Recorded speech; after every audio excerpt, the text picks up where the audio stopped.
Now, the main event. Here is my Quran. It is printed in English and Arabic, so it's a completely legit official Quran. I have bookmarked several passages, and the passages I've bookmarked with bacon, because raw bacon makes the best Quranic bookmark. I'm just going to go through these in order from front to back and read them off, and then once I've read them off, I will tear the page out of the Quran, put it in my fire bowl, and ignite it here. First one, you might want to jot these down. Surah 2, verse 191.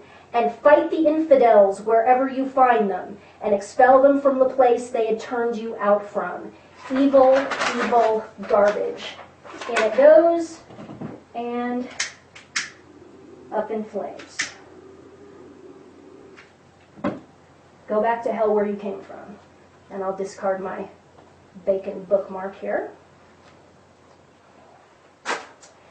Next up, Surah 2, verse 193. Fight them till idolatry comes to an end and the law of Allah prevails. Evil. Pulling that out. Garbage. On fire. Burn, baby, burn. Next up, pull my bacon bookmark out. Oh, the smell is divine, by the way. All right, we are in Surah 4, verse 24. Also forbidden are married women unless they are captives of war. Such is the decree of Allah. What this is talking about is who a man can or cannot have sex with. So what this is doing is it is ratifying the rape of women captured in jihad. Let me read it again. This is Surah 4:24. Also forbidden are married women unless they are captives of war. Such is the decree of Allah. Well, Allah is an evil son of a bitch, so he can go to hell. Next up is also within 4:24. Then give those of these women you have enjoyed the agreed dower. It will not be sinful if you agree to something else by mutual consent after having settled the dowry. Allah is certainly all-knowing and all-wise. What this verse is doing is it's ratifying prostitution. If a man pays a woman a dower or a dowry, a certain quantity of money, he can have sex with her without obligation. And certainly Allah is all-knowing and all-wise because Allah is an evil son of a bitch. All right, next, on to Surah 4:34. This is talking to a man who one of his many wives will not have sex with him willingly. This is 4:34. As for women you feel are averse, talk to them persuasively. Then leave them alone in bed without molesting them. Then beat them and go to bed with them when they are willing. So this ratifies beating your wife if she won't have sex with you. Evil, evil, evil. And we'll burn this,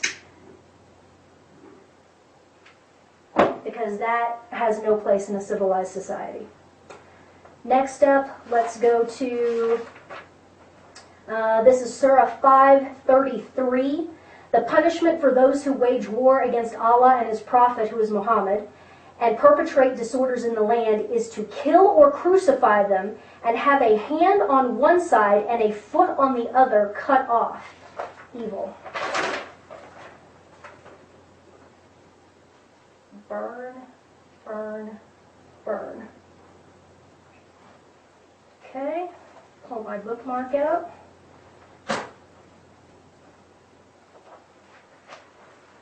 Next up, we're in Surah 8. This is 8:12. And Allah said to the angels, I am with you, go and strengthen the faithful.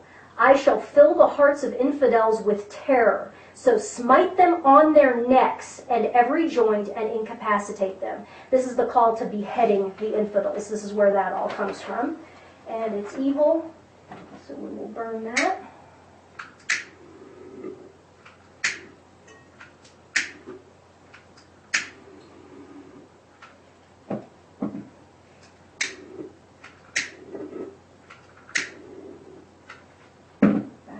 where you came from. And let's see, what do we have here next? We have Surah 9. Surah 9, verse 5. This is the big one. But when these months prohibited for fighting are over, slay the idolaters wherever you find them, and take them captive or besiege them, and lie in wait for them at every likely place. Next up, still in wonderful Surah 9, verse 29. Fight those people of the book who do not believe. By the way, Judeo-Christians, that's us, people of the book. Fight those people of the book who do not believe in Allah and the last day. Do not prohibit what Allah and His apostle have forbidden, nor accept divine law until all of them pay the jizya tax in submission. Evil. Not paying no frickin' tax. Burn, burn, burn. Next up, still in good old Surah 9, verse 80. Whether you plead forgiveness for them or not, Allah will not forgive them, even though you plead 70 times, for they disbelieved in Allah and His apostle, and Allah does not show transgressors the way. Evil.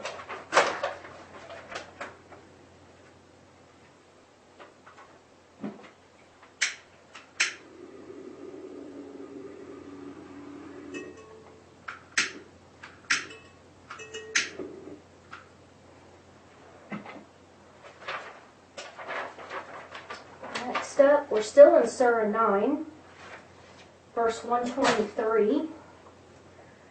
O believers, murder the unbelievers around you, and let them find harshness in you. Really. Yeah, go to hell. There you go.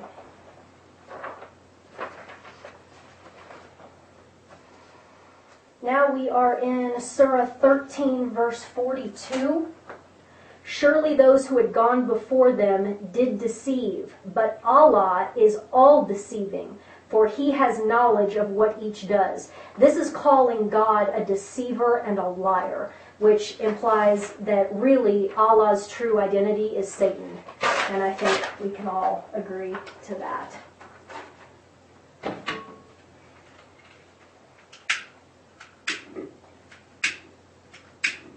Go back to hell, Allah, from whence you came.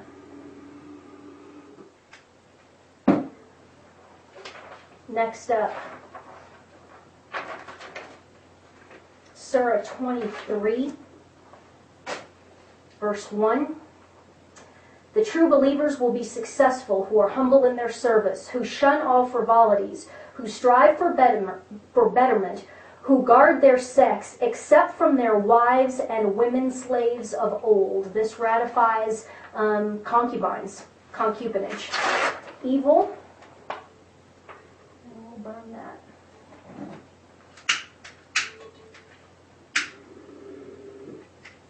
There we go.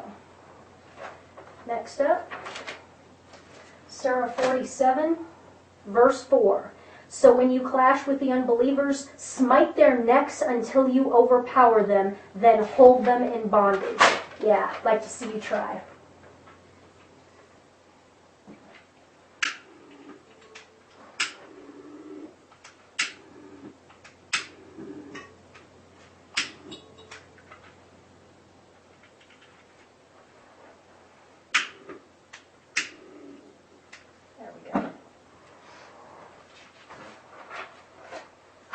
Next up, Surah 52, verse 24. This goes to man-boy sex, which is highly prized in Islam. This is again 52:24. And young boys, like pearls within their shells, will go round. There's all kinds of verses about this. It's twisted.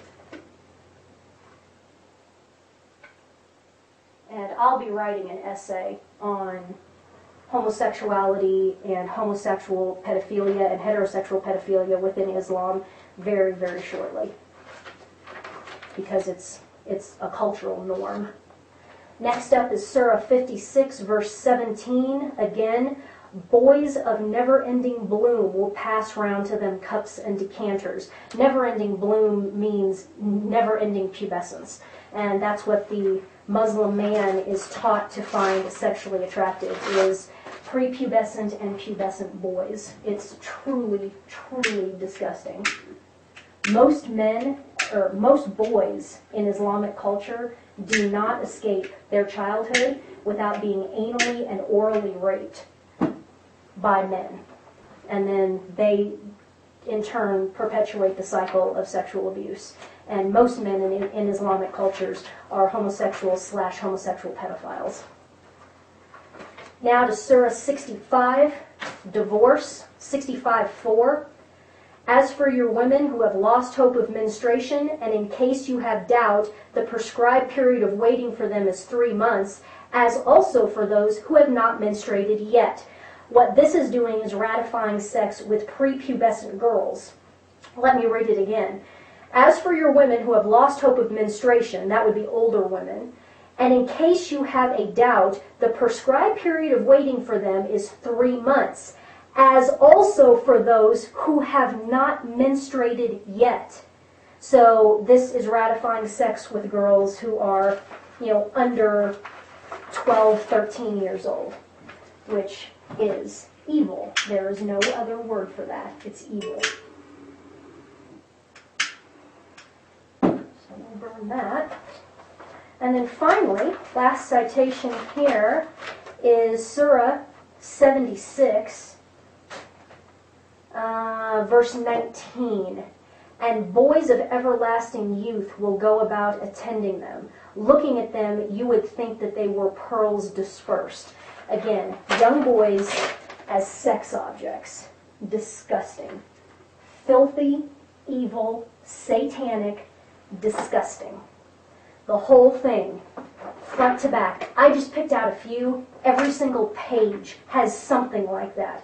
There's either ratification of rape, ratification of sex with boys, or violence, violence, violence, kill, maim, behead, show no mercy, blah, blah, blah. This is evil. Evil, evil garbage. And it will be a cold day in hell before I bow down to this crap. I would encourage all of you out there watching who share my feelings to do something similar, because we have to make a stand right here and right now. We can't wait around 20 years. We can't wait a generation for our kids to fight this war for us. This war is on us right here and right now. Either we make our stand right here or it's over. Burn a Koran. Put it on YouTube. Show the world that we are not going to back down. Backing down is not what Christianity is about. There's a reason why the church on earth is called the church militant. Okay? You can come after me if you want, boys. You come after me. That's fine. I have no problem laying down my life for my fellow Americans, for my fellow human beings, and for the church. I have no problem with that. Come and get it. But I'm not going to lay down. That is not what Christ commands. There are times when we have to fight. We fight evil. We fight the evil in the world, and this crap is evil. My name is Ann Barnhart. I'm at 9175 Cornbreast Circle, 80124 in Lone Tree, Colorado. Anybody who wants a piece of me is more than welcome to come and get it. That goes for Lindsey Graham, anyone in the government who thinks that this is a crime, or any Muslims who would like to come and get a piece of me. I've had enough of this crap. I'm not going to bow. I am not going to submit to Islam, ever. Ever.